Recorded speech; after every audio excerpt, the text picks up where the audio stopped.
I don't find a place where we have a single father in the Bible. Yes.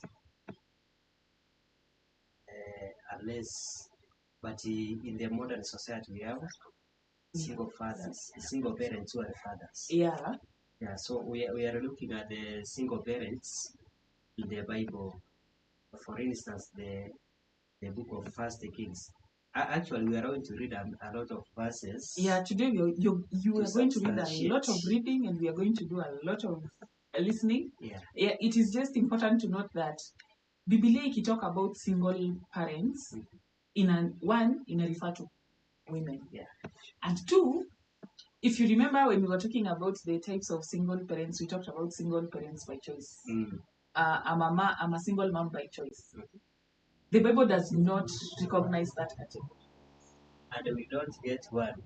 Not even one is in the Bible. Yeah. Of a single woman who decided to be a single parent. Most of them who are in the Bible, they've been widowed. Yes. So they are widows simply because I don't know where it's changed. These days, you get that it's men who go early. But it's men who go early. Even long time ago. See, that is why the Bible recognizes the fatherless and the widows. Oh, the exception of Abraham, I think there. Yeah, exactly. With the exception of Abraham and who again?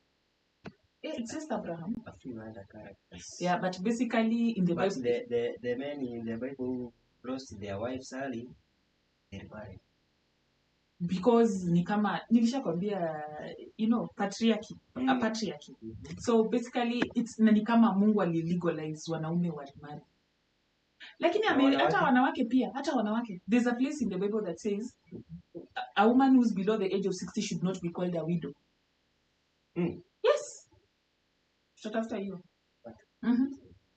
So that is one thing. That is one interesting thing about single parenthood and the Bible. Yeah. So when you go through the Bible, one, you realize that even when the Bible talks about Hosea being single for some time, but eventually he married. So Biblia married or he married Hosea was asked to one day marry the wife. You remember the wife when he killed adultery? The harlots. She had become a harlot, and then God commissioned him go for the same lady, not a fresh lady.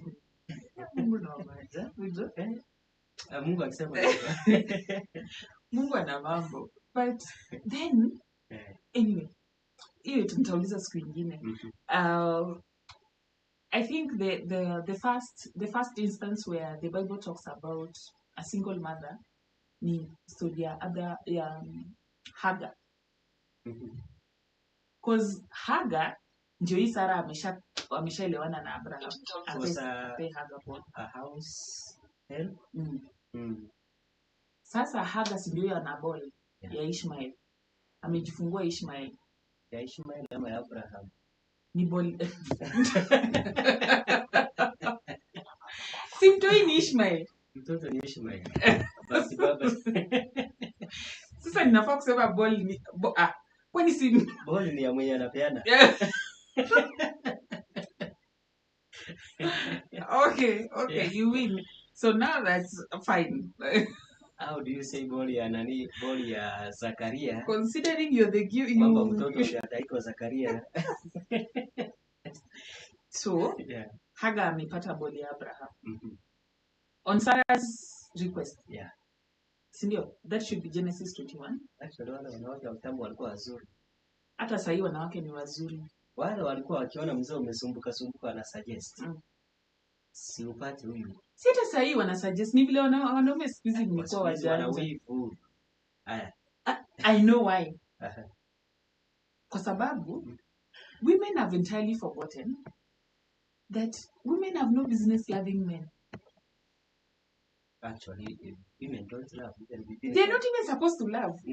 Sasa shida submit. Yes. Sasa shida ya sahi ni juu wanawake pia wanajifanya I love you so much my man. Kiere wanajipenda. The Bible is very clear and very categorical. Yeah. Husbands, love your wives. And wives, submit to your husbands. Very clear, very categorical. Hizi shida zote zilianza siku zenye mwanaume alisema I love you my wife na mwanamke akarudisha I love you too my husband. Sasa hiyo ndio siku shida zilianza. Back to Hagar and Abraham. So that's Genesis 21. So tuliona you'll do a lot of reading. So Genesis 21, we get Hagar. She gets pregnant by Abraham. She gets her son, but after getting the son, she sent away. Genesis 21. Yeah, Genesis 21. Yeah, from verse 8. Yeah. So Hagar ndio huyo amepata mtoto by Abraham. Sasa ni kama Abraham Hagar alianza kumock Sarah. Si ndio? Yeah. Wanawake pia wana mambo. So now you kumock and you know you mock she felt insecure. Insecurity. Probably Hagar may have wanted a space in Abraham's life. Of course. If like any jamaa unaweza you have your wife alafu get somebody your maid. You go with your maid, the respect yake kwa your wife inaanza kuisha. Si wanatoshana, si wamekula kutoka kwa the same bowl, wameserve from kama ni drumstick washaiserve wote wameonja hiyo drumstick. Yeah, so in the process, so Hagar, it's natural, it might have happened. Yeah. Hagar feel insecure, she started mocking Sarah, and Sarah felt like, no, I'm the mistress of the house. So you know what will happen? Actually, hata Mungu alisupport ya aliambia Abraham. Hebu sikiza nini mke wako bila nakwambia. But si mke wake ndiye alimwambia you can have, please go into Hagar and bear. Yeah. So eventually, as you see how God takes care of single mothers. One, as Hagar is leaving, Abraham packs food for them. And then he sends them away. While they are in this king, yes. Then they are in the desert. The desert is dry, there's no water to drink. Then Hagar is out there living a difficult life. And I think at some point the angel of the Lord appeared. And actually, this brings in the aspect of intercessory prayers. Yule mtoto analia, Hagar ameenda dunia amesema wacha mtoto akae hapa asiona akifa. Mungu anasikia kilio cha mtoto. Ona yeye akasonga. Yeah. Mungu anajibu anamwambia anafungua macho yake. Meaning there is even some treasure around us that we don't see simply because our eyes are not open enough. Mungu akifungua tu macho hivi. Naona nini nisahau. That's a story for another. Yeah, so Hagar we see how God takes care of Hagar and Ishmael in the desert. Mpaka wakafika and Ishmael akakuwa na life yake and he had a huge army behind him. Generally, he'll grow up to, eventually he turned out a better version of himself. Yeah, and then the other single mother that the Bible talks about is the widow of Zarephath. First Kings chapter 17. From 8 to 16. Yeah, the widow of Zarephath ni yule waenda ukanipikia. What do you have in your house? Elijah has an encounter with this woman. Yeah. Then when Elijah meets this woman, akamwambia, what do you have in your house? Akamwambia, anaunga kidogo tu na mafuta. So nalikuwa nagather kuni. Yeah. Ninaenda tu kupika hiyo ya mwisho, tukule alafu tufe mimi na mwanangu. And what did Elijah say? You're not going to die. Just do as I have commanded. Kwanza, nenda ukanitengenezee, go and bake a bread for me first. It took a lot of faith. Ilikuwa bread ama cake?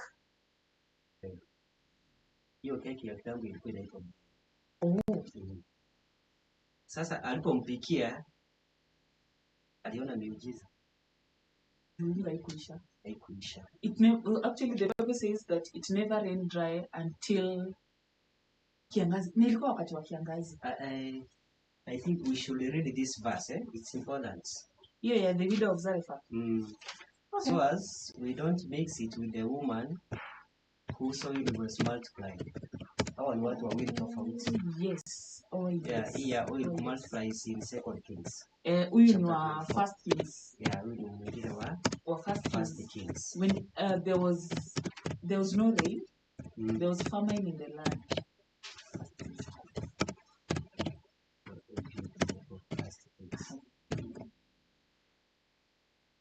Unajua wewe ndio elder, si mimi. Sasa ilikuwa kwa Samuel ndio ananiambia First Kings. First Kings 17. Yes. 17 is here. First Kings 17. From verse 8. From 7, 8. And the word of the Lord came unto him, saying, Arise, get you to Zarephath, which belongs to Sidon, and dwell there. Behold, I commanded a widow woman there to sustain you.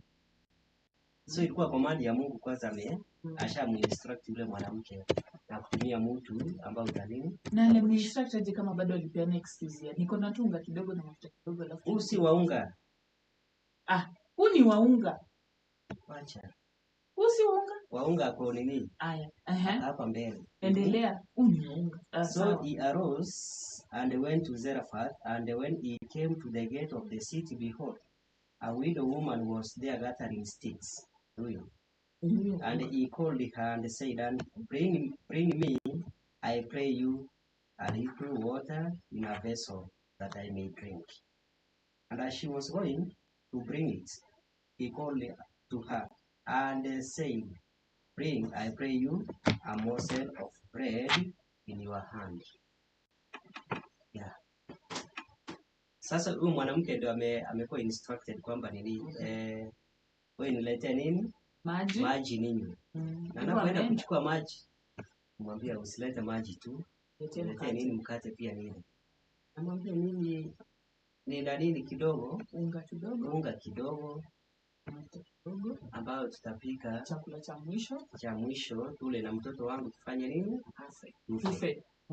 Tunasubiri kifo. And she saw it.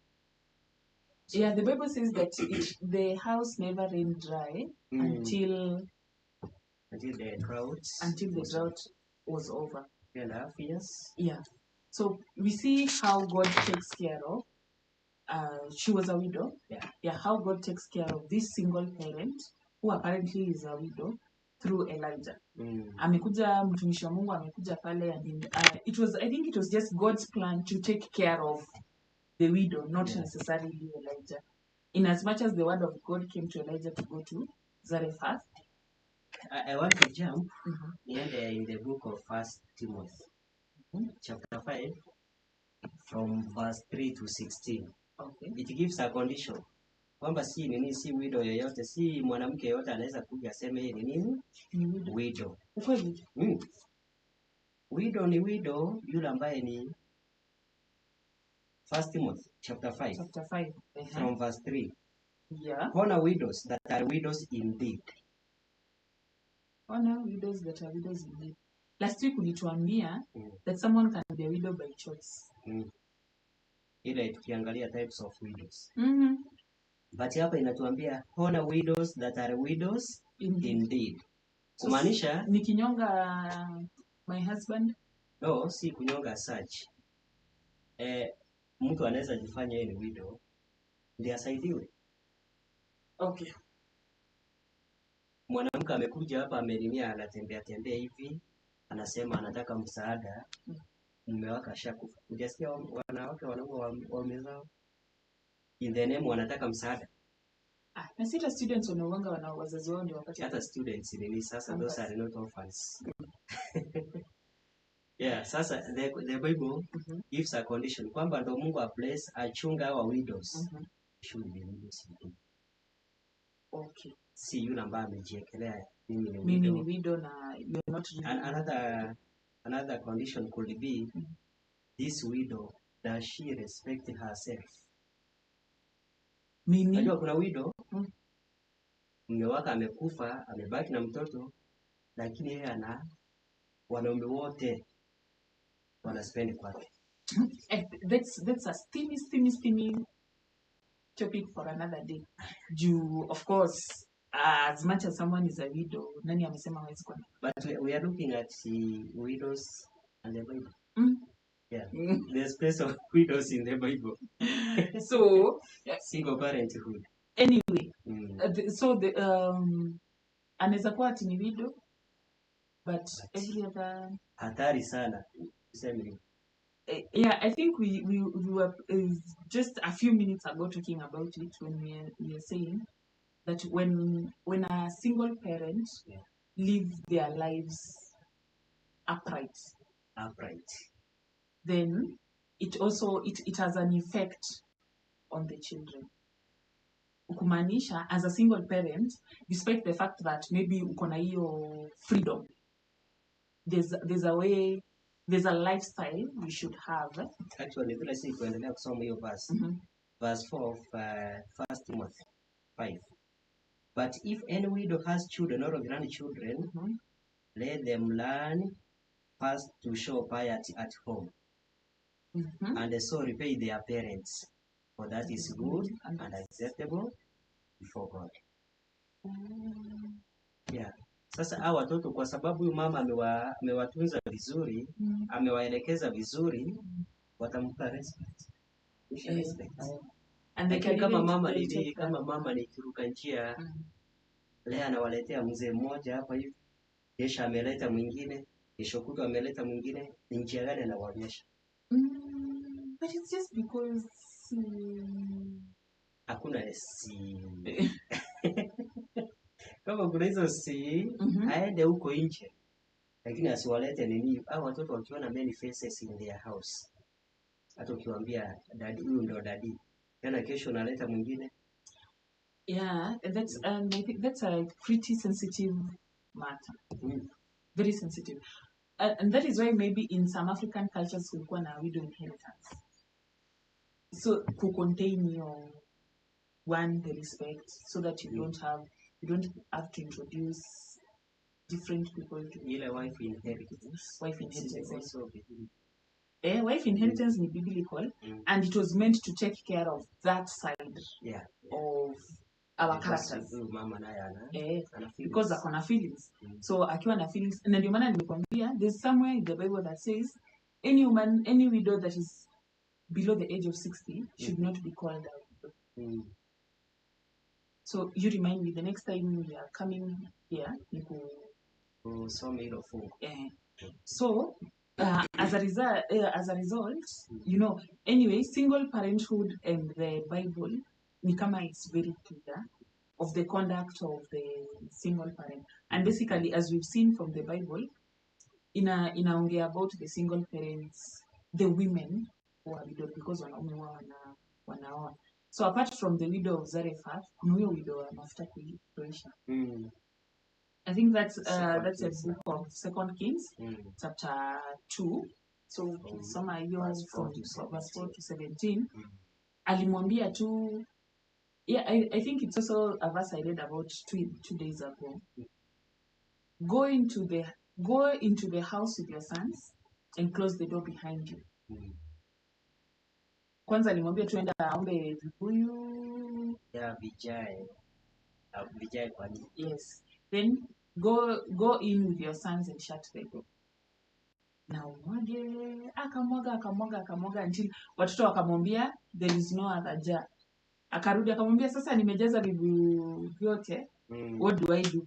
Go and sell and pay all your debts, and the rest you can live with your sons. So that's equally a way in which God took care of this widow, her sons. We are not told how many sons she had, but it's clearly she was a widow, ameachwa na watoto, and seemingly these watoto were not grown up enough. They were not grown up enough because I'm sure if they were slightly grown, they would have been able to take care of their mother. Squeeze. After an flow hivyo kwao. Watu wanajua ambao saizi. Hiyo ni gold. Sasa mafuta ni gold. Alafu ndio nabii amesema ameomba alafu mafuta ina flow. Pake na overflow. Yeah. Kila kitu kimejaa. Itakuwa milioni. But you see, she was able to pay all her debts that her husband had died. But bwanake alikufa kamata na madeni. So the debts that the husband had left behind when he died, she easily paid them off, and she was able to have something left to live with, because she was poor actually. The Bible, I think, calls her a poor or something. But yeah, so that is another instance where we see God come through for a single parent. Who is a widow. No, mambo ya madeni in the Bible, it's written off after 50 years. Sasa huyo angengojea 50 years ndio ikuwe written off. Miaka mingi sana. Sana. And you see, they were two sons. Yeah. If they did not pay the debts, then the owners of the debts were to take the sons into slavery. Yeah. Sindio? Yeah, they were supposed to take the two sons into slavery. So kumaanisha two sons wangeni into slavery for 50 years. Yeah. 50 years alafu ndio wako. Alafu sasa ndio wako. By that period. They would be redeemed now. Yeah. So, but God really saw this woman. Akaona, I can't really let this happen to my child and the children. And he comes through. So it's Elisha who comes through and instructs her to do that, and we see her living. Elisha sasa ameenda mbinguni sasa Elijah ameenda sasa ni Elisha ameenda. Amebaki. Na Elisha kumbuke alisema nahitaji your spirit how many times? Double portion. Yeah. So whatever it is that Elijah angefanya, Elisha alikuwa anaweza fanya mara ngapi? Mara double. So similarly, even ukiangalia single parents today, just like the Bible is talking about how God takes care of single parents, the widows, God equally comes handy for the single parents even in the modern day society. Especially if there are two categories of people that God takes care of, the single parents, and more so the single mothers, the widows, and the orphans. Yes. Hao ni watu wa Mungu, usiguse. Don't touch those ones. Yeah, actually there's somewhere in Exodus 22 verse 22 to 24, where he says that you shall not mistreat any fatherless child or a widow, because if you do and they cry out to me, vengeance is mine. Yes. So this is a category of people that God has really taken care of, and even today, given an opportunity, we went out there, we would find so many women wanaweza to pair the testimonies of their lives vile Mungu ali come through in terms of raising their children, knowing the kind of society we have. Mara nyingi a husband dies, no one really, how many brothers would take care of you? Wewe saa hii, God forbid. God forbid. Amen. You kick the bucket. Are you sure your brother will take care of your wife unconditionally? No. Kila mtu atamkandamiza. You know, everything you have will be stripped off. And that is why God... tunasikia ni mzee amekufa, yule mke ambaye amebaki. Wanamchorea, wanachukua kila kitu chake. Everything is taken away. Na unajua, hizo vitu zinakaa movie, but they really happen practically. And that is why God really comes to the rescue of such women and their children. And equally, the Bible is very categorical about that. And sometime maybe we'll be able to expand so much on that. We also have the widow on Nain. The one whose son was raised by Jesus Christ. Yeah. But we had very many widows. But Jesus categorically picks on this woman because of her faith. Yeah. Hana bwana, her son is all she had left. Imani yake tu ndio imefanya nani? Mtoto wake akafufuliwa tule dai. Hadi ni sasa ukiangalia, she's a widow. Only son. So son pia akienda. Ni kama huyu widow wa Zarephath pia At some point the son got very sick. And they died. Mpaka mamake akauliza Elijah, Yeah. what have I got to do with you? Why have you come to remind God of my sins? Alafu sasa akampeleka upstairs, akamwambia